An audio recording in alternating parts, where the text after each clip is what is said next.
Buenas tardes a todos, mi nombre es Pablo Belanda Torres, soy estudiante de Administración de Empresas de la Universidad Nacional Abierta de Distancia.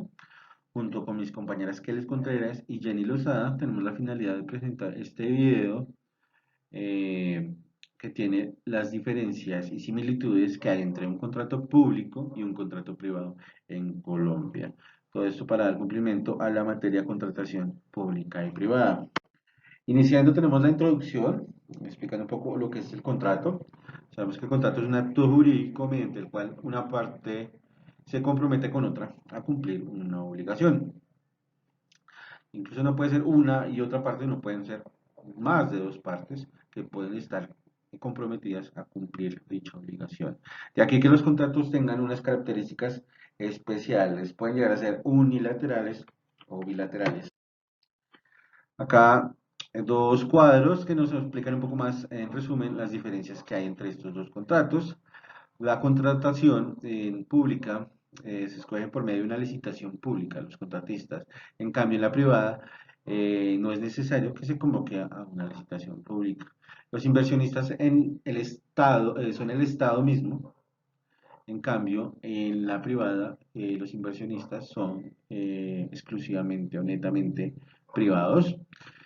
La complejidad es otra diferencia, en cambio en la contratación pública es un poco más difícil por toda la tramitología, el papeleo, y también porque implica estar en contratación con el Estado, un poco más dispendiosa. En cambio en la privada es un poco o mucho más sencilla y prácticamente directa, y no se quiere tanta tramitología como el otro proceso. Eh, en la contratación pública, para poder contratar con el Estado es requisito indispensable estar inscrito en el RUP, el Registro Único de Proponentes, y simplemente para celebrar un contrato privado solo se requiere una buena propuesta. Los intermediarios en la contratación pública son el Estado, el mismo Estado. En la contratación privada van las inversionistas particulares. En la contratación pública, el beneficio que se busca es un beneficio social que, que beneficia a varias personas, a una ciudad, a todo el Estado. En cambio, la contratación privada se va a beneficiar es un grupo pequeño de personas o una empresa o un negocio.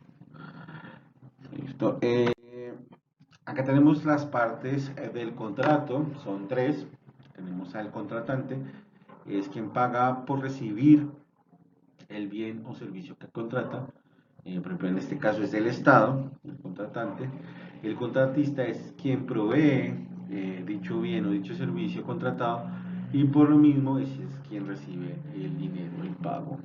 El interventor es como el referee, es como el juez o el que controla que todas las actividades se hagan con total legalidad y un principio de transparencia.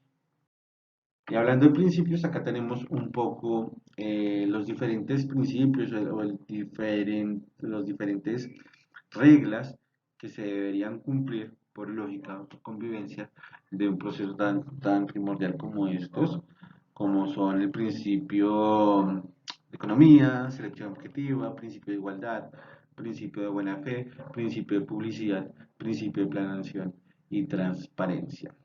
Por ejemplo, en selección objetiva, eh, debemos tener una selección objetiva, ser objetivos cuando vamos a decidir quién es al que vamos a contratar, y no que nos salgan a la luz factores de decisión como que expresen favoritismo, que no sé, que esté mejor organizado, que tiene mejor experiencia, que es más colorido, que tiene mejores equipos. No, él debe tener unas bases más fuertes para tomar una decisión. Eh, Transparencia.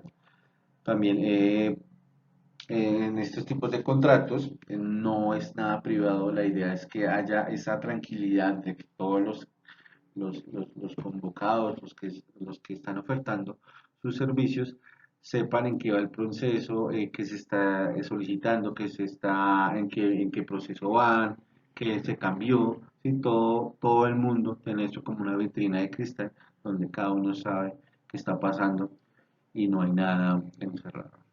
¿Listo?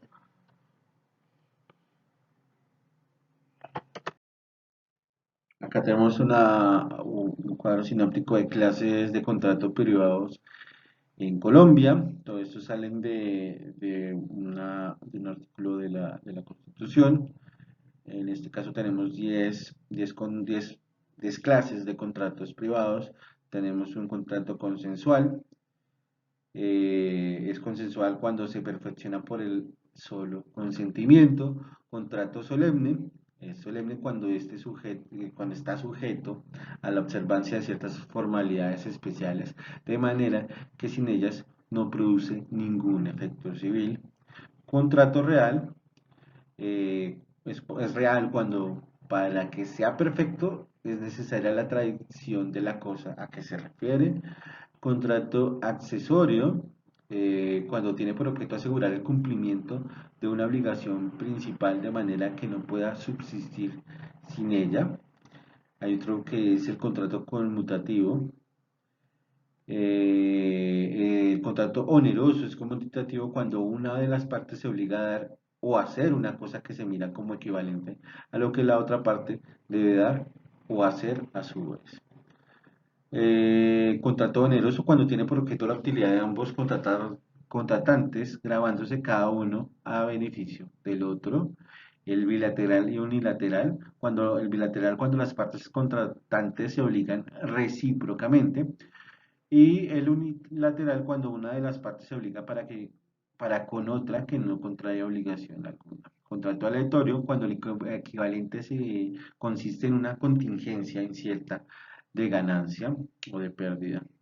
Y por último, el contrato principal cuando subsiste por sí mismo sin necesidad de otra conversión. Aquí lo mismo, las clases de contratos públicos, tenemos prestación de servicios, consultoría, obra, concesión y encargos fiduciarios y fiducia pública. Por ejemplo, la consultoría se suscribe en contratos de consultoría cuando se busca la ejecución de proyectos de inversión, estudios de diagnóstico, prefactibilidad o factibilidad para programas o proyectos específicos, así como las asesorías técnicas de coordinación, control y supervisión. Los de obra son aquellos contratos cuyo objetivo es la construcción, mantenimiento, instalación, realización de trabajos materiales sobre bienes inmuebles, sin tener en cuenta la modalidad de ejecución y de pago. Acá tenemos un resumen de las consecuencias a causa del incumplimiento en un contrato privado. La parte que ha incumplido un contrato no puede hacer nada distinto que solicitar la resolución del contrato que ella misma ha incumplido y las restituciones mutuas. Naturalmente, quien ha incumplido un contrato no puede demandar su cumplimiento por ella misma, pero sí puede demandar la resolución. El incumplimiento de las obligaciones tiene como consecuencia que el acreedor podrá exigir el cumplimiento forzoso o el equivalente económico y además en su caso la indemnización de los daños y perjuicios ocasionados. Acá tenemos otros aspectos como son el cumplimiento forzoso y la resolución. Gracias por su atención. Eso fue todo.